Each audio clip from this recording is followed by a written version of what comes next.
Hello everyone, welcome.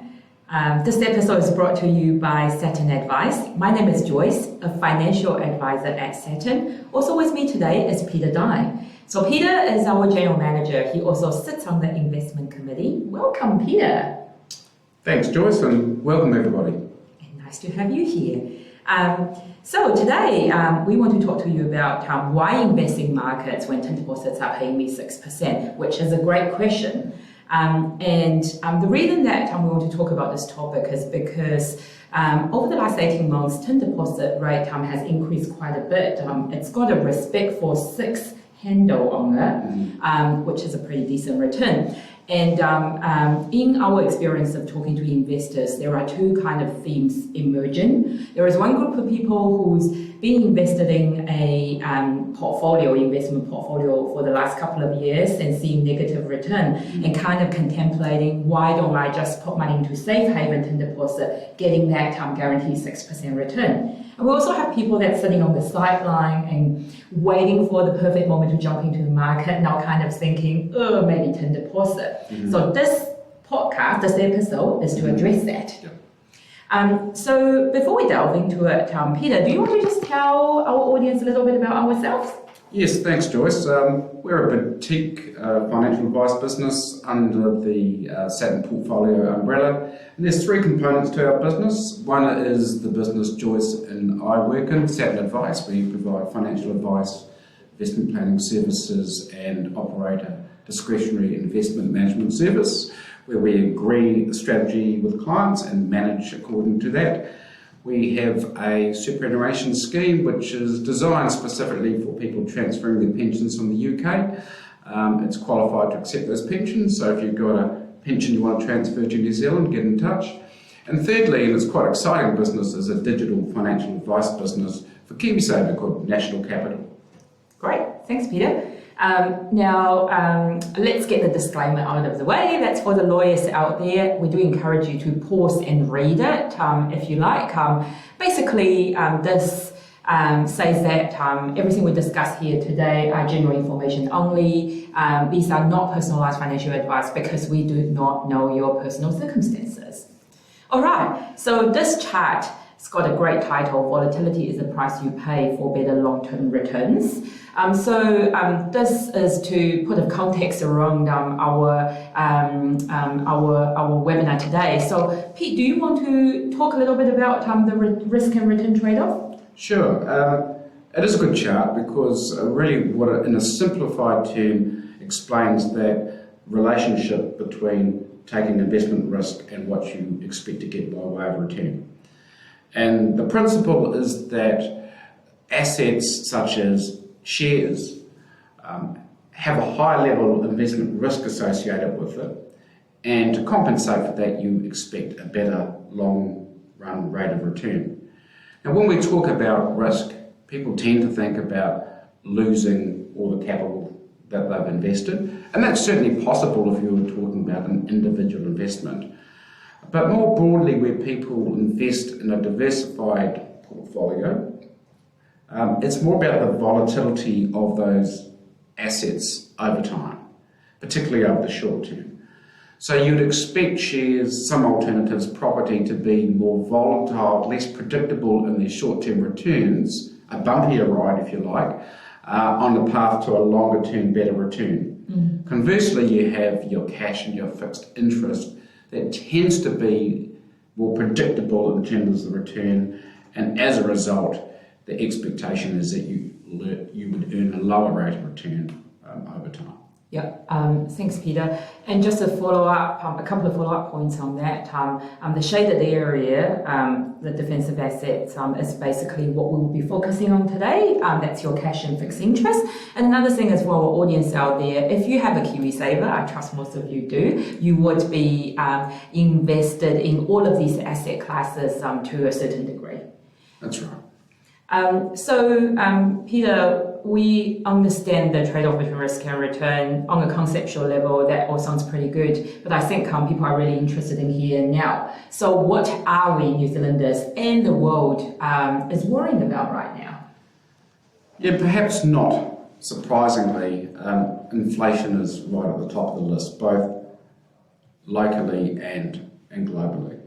There's other things that the world worries about. You can see on the left-hand side of the chart. Interestingly, things like terrorist attacks or wars between countries actually is quite low in the scheme of things, perhaps surprisingly. But certainly at the top of the tree is inflation. Yeah, it is certainly inflation, because that's kind of closely tied up with our day-to-day living, right? So we have had higher inflation for a while now. So how are we tackling that? Yeah, that's a really good question, Joyce. And we have had high inflation. We peaked at around 7.3%. And so in terms of this century at least, that's quite high. I mean, the Reserve Bank's target range is 1 to 3%. So it's well above those levels, as it is for many parts of the world. The primary tool for fighting inflation is interest rates. And this chart shows our Reserve Bank's official cash rate and how it has tracked through time, back through to the GFC. Now, the OCR is actually in place since 1999, and it started those early years at around 4.5%. But you can see at the point of the GFC, it peaked at around 8.25% and then progressively dropped. And actually, around the start of 2000 and through 2000 and 2001, was at historically low levels of around 0.25%, which is unsustainably low. But it was interesting at a time where the world was actually not worried about inflation, but was worried about deflation and the risk of actually having negative interest rates. However, in the fullness of time, we had COVID. A lot of money was thrown at people in the economy to try and kickstart it after lockdowns. And the central banks around the globe, including our own central bank, really thought that any impact on pricing as a result of having such cheap money would be short-term in terms of inflation. And their early thinking was that prices spiking was just the response to supply chains, which were massively disrupted through COVID. The reality is they got that point wrong. It became more sustained, and collectively they had to act quickly, and they did from 2021 to raise rates. So in the case of our own central bank, raising rates from that lower 0.25% to today's current rate of 5.5%. I think there were 10 increases through that period. I mean, that line there is certainly really, really steep. It went up in such a short period of time. Just a couple of observations from me, actually. One is look at where we are now comparing to long-term average. It's certainly deviate quite far away from the long-term average, right? That's right. And I think another thing is that it just struck me because some people, and also on the media, you kind of see the comments about, the 1980s, 70s, kind of 17-18% interest rates are coming back. Looking at this long-term average, and also think about OCR was not put in place until late 1990s. That's right. It just kind of, so the 17-18% interest rates are not coming back, are they? Different environment, different time. Certainly hope not. Inflation destroys value through time. So it's very unlikely that that's the case. But certainly what we need to understand in the context of the 21st century, inflation has been as high as it has been at any point, and sustainably so for the last couple of years. So it's really important for our central bank and other banks around the world to really get on top of that. Yeah. So accompanied by higher official cash rate, we start to have higher term deposit rate and higher fixed interest. Fixed interest start to yield higher. So could you maybe talk us through the common types of fixed interest investments? Absolutely. Probably the most common ones that people would think about is money they've just got deposited in the bank. It could be a transaction account, cash account. On call, so that it's not locked in for any period. Generally pays interest on a monthly basis, but often that interest rate's quite low. Then you have your term deposits, which are a fixed term with your registered banks, often between 3 months and 5 years. And as you said, Joyce, the current rates for particularly 6 months and beyond are kind of hanging around the 6% mark.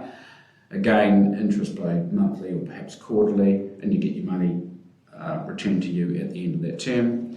You have non-bank deposit takers, so the same sort of thing, but they're not quite as safe in terms of their credit worthiness, and you expect a higher rate of return, so that's always a bit of a trade-off.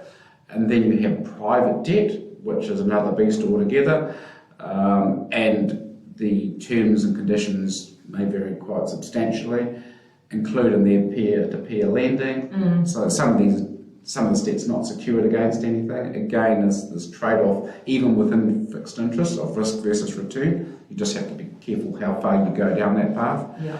And then the government and corporate bonds that tend to be listed on secondary markets, so you can actually buy and sell those bonds prior to their maturity, again paying interest on a quarterly or semi-annual basis. And then the last one being managed funds, where they may specialise in fixed interest. They are generally buying the government bonds, the corporate bonds, the debt issued by banks in any case. Now, in those last three cases, they are what we call price to market.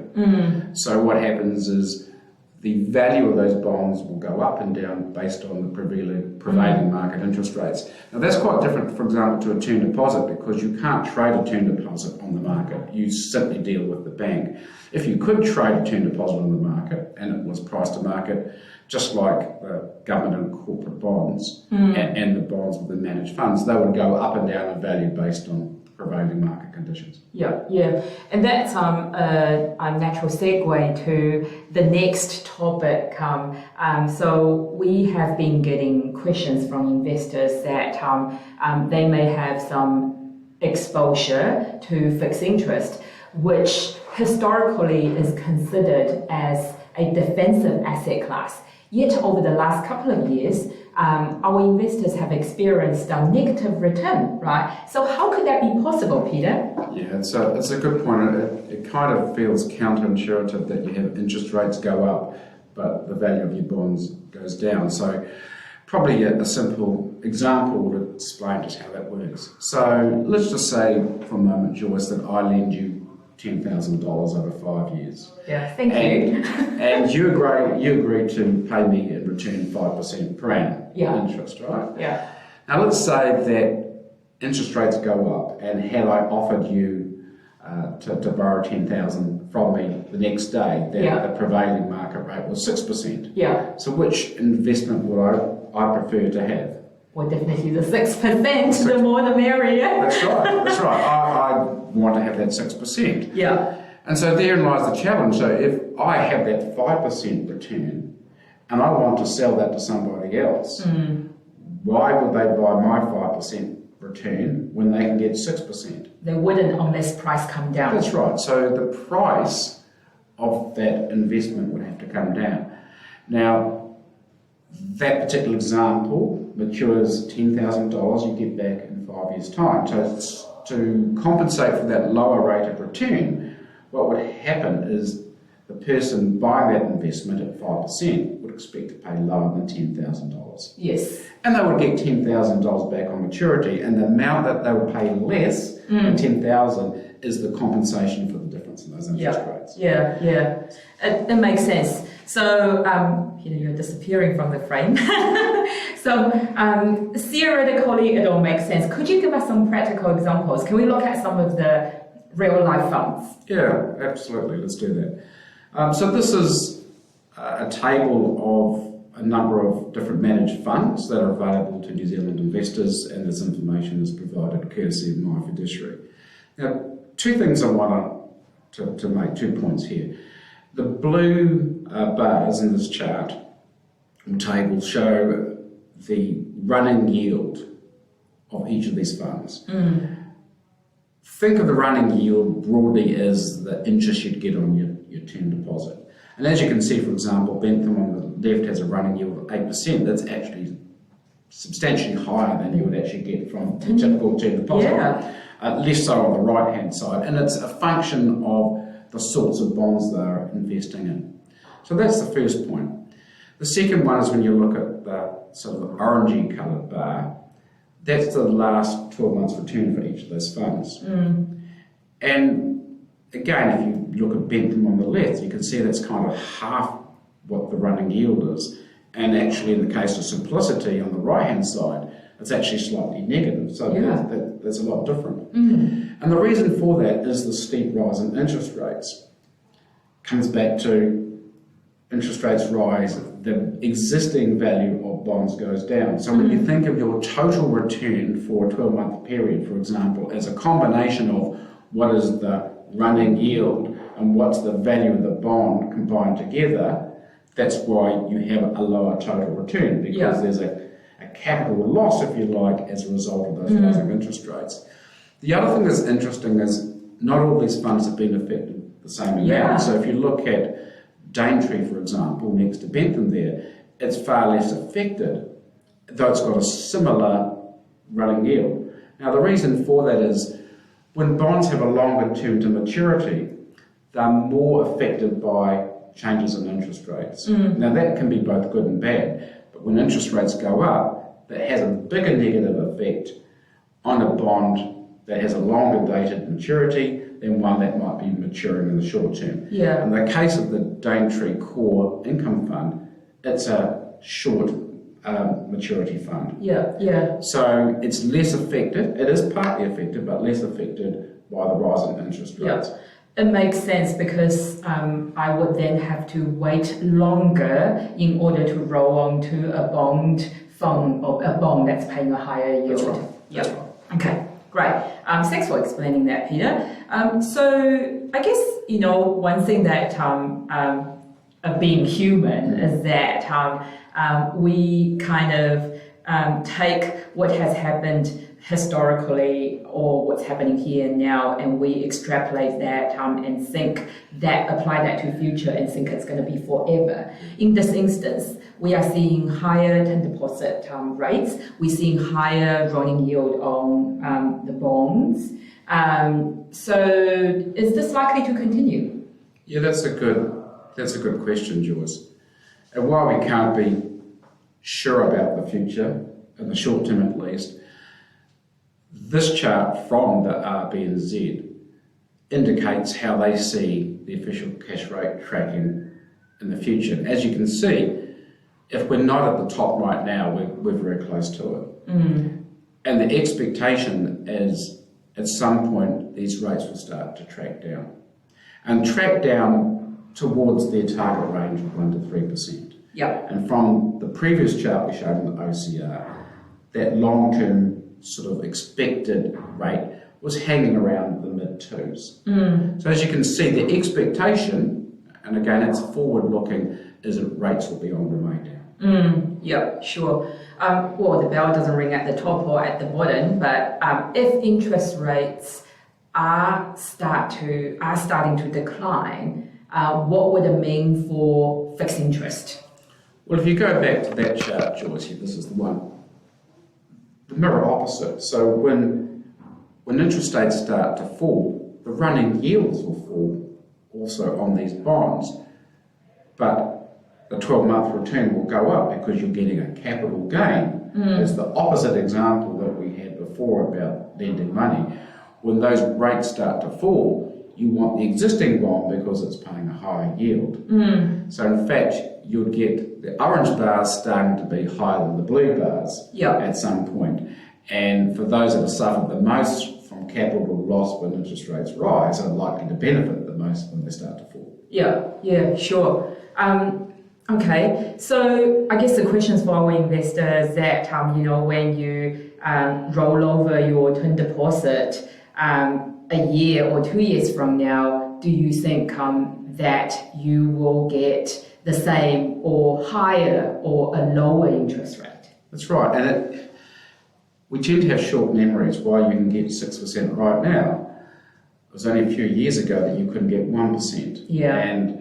And that recency bias of people is that, I can now get 6%, and the expectation is that that will continue indefinitely. It won't, it will come off. It's a case of when. Absolutely. So, Peter, we've talked about term deposit and fixed interest, particularly bonds, that in the environment interest rate come down, it will secure that interest rate plus a little bit of, over a period of time, plus a bit of capital gain. So is there still room for investing in share market? Is that risk and return relationship broken? No, I don't. I don't think it is broken. We've had an extraordinary period where fixed interest as an asset class was expensive because rates got so low. You were virtually earning nothing on the money you invested. And you remember the acronym TINA, there is no alternative because rates were so low. So we've seen a normalisation of fixed interest, though we would expect that it will probably come off over the next year or so, but not to those extreme low levels that we'd seen through 2020, for example. So this chart shows you, if you think of that chart we had at the beginning showing the relationship between risk and return, what we have in this table on the left here, or this chart on the left, is a representation of 94 years of data from the US. And what we have in the middle, I know it's hard to see, is that we have an allocation to what they call in the US stocks and bonds, what we think of as shares and fixed interest. And in the top example is a portfolio invested 100% in fixed interest and various combinations of fixed interest and shares until you get to the bottom here where it's 100% shares. And there's a few observations I'd make about this chart. The first is that even the most conservative option being 100% in fixed interest, and this is the worst return over 94 years, you can actually get a negative rate of return. Yeah. You can get some good rates of return as well. As you go down this chart, the range of returns that you get as you have a higher allocation to shares is wider, both positive and negative. Yeah. And the third point is that on average over that 94 period, the return that you achieved on a portfolio that was 100% shares is almost double on average a portfolio that's 100% fixed interest. So at least on this data, and then unfortunately this data doesn't include the COVID era, it ends in 1999, but as I said, still 94 years of data, proves that that relationship between risk and return is intact. So no, I wouldn't say it's broken. Yeah. And I think this ties back to the title of the chart that we shown earlier nicely. Volatility is precisely the price you pay for higher expected return. That's right. Yeah.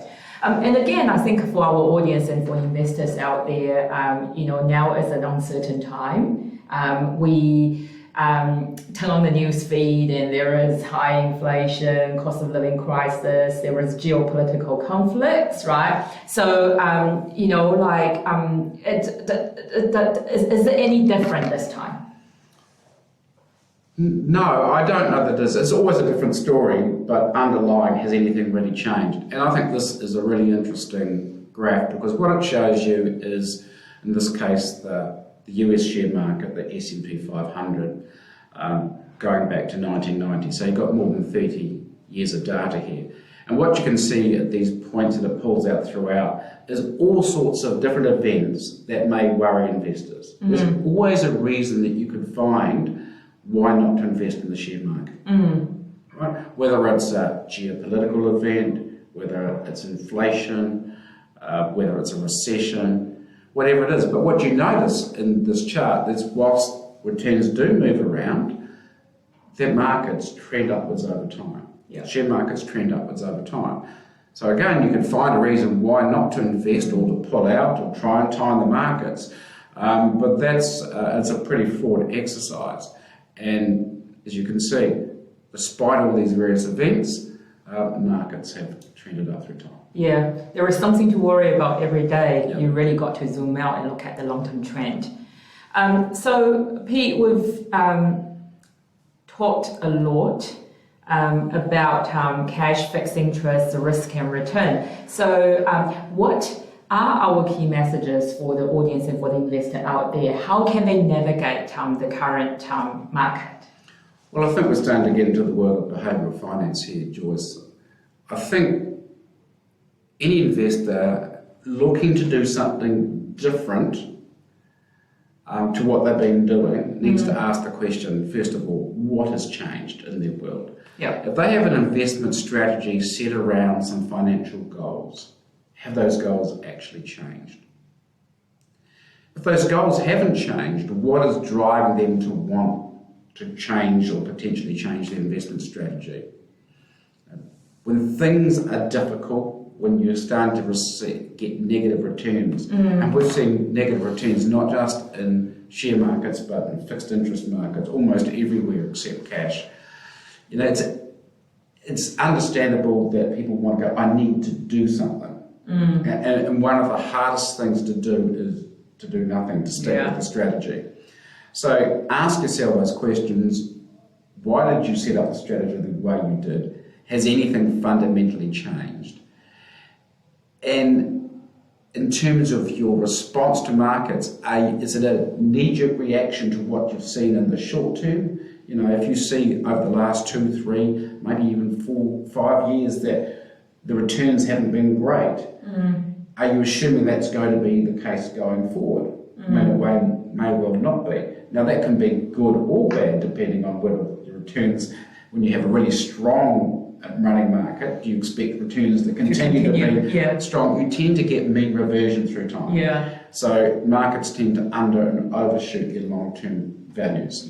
So really it's how much, the challenge is, and we're talking about recency bias here, the challenge is that you place greater emphasis on your most recent experiential results rather than looking at that long-term data.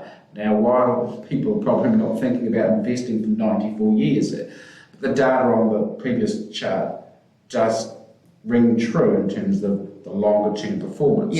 So it's a case of really asking some hard questions of yourself, or why change the strategy you've got in place. Now, you know, there may be a good reason, I'm not saying there isn't, but really challenge, is it simply around this bias around short-term outcomes as opposed to long-term intent and strategy? And really it's just take a breath, don't panic to make decisions, take some advice before making a decision. Definitely. So you've got a bit of nice quote for us there? One of the, if not the most famous investor of our times, Warren Buffett. And you know, he's been a very long-term investor. Warren invested in his 10 years and he's now in his 90s. And he's built up a very successful business in Berkshire Hathaway. But he says it very simply that, you know, he gets fearful when others get greedy and gets greedy when others get fearful. And really it's that counterintuitive thing. When you think things are at their worst, is actually probably the best opportunity to invest. And when you think the party's roaring and at its height, that's probably when you want to get a bit nervous. 100%. And fear and greed are the two things that's really driving the market, isn't it? Absolutely. So well, thanks everybody for listening in, and you've made it thus far, spent the last 28 minutes with us. Like you are here for a reason. As Pete mentioned before, you know, it's kind of like if you're in that state of fight and flight response, you're probably not in the best position to make a good decision. So if you feel a little bit stuck, or maybe paralysis by analysis, and you just need a hand, let us help you. You could be looking at your existing portfolio and thinking, oh, I don't know what to do. Shall I exit or shall I continue? Do I need to change my investment strategy? Or you could be thinking about what's the best way to deploy my hard-earned cash, whether it is to go into a term deposit, a fixed interest investment, or go into a diversified portfolio. You know, by all means, talk to us. We are here to create a bit of space to help you work through these options and look at the possible outcomes. So let us help you. We've got our details up on the screen. If you're not ready to engage us yet, that's perfectly fine. Go to our website, sign up for our monthly investment insights. Over time, you will learn a little bit more about us, because we do send out monthly market commentaries and also some really useful stuff like the webinar that we're recording now. So thank you very much, Peter, for being here today. My pleasure. Yeah, and thank you, everybody. See you next time. Bye for now. Bye.